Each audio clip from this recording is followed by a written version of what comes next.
ஒரு தவறு செய்தால் அதை தெரிந்து செய்தால் அவன் தேவன் என்றாலும் விடமாட்டேன். ஒரு தவறு செய்தால் அதை தெரிந்து செய்தால் அவன் தேவன் என்றாலும் விடமாட்டேன்.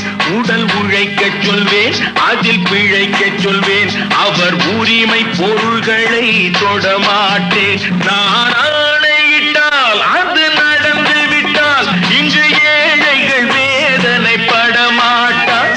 உயிர் உள்ளவரை ஒரு துன்பமில்லை, அவர் கண்ணீர் கடலிலே விழமாட்டார்.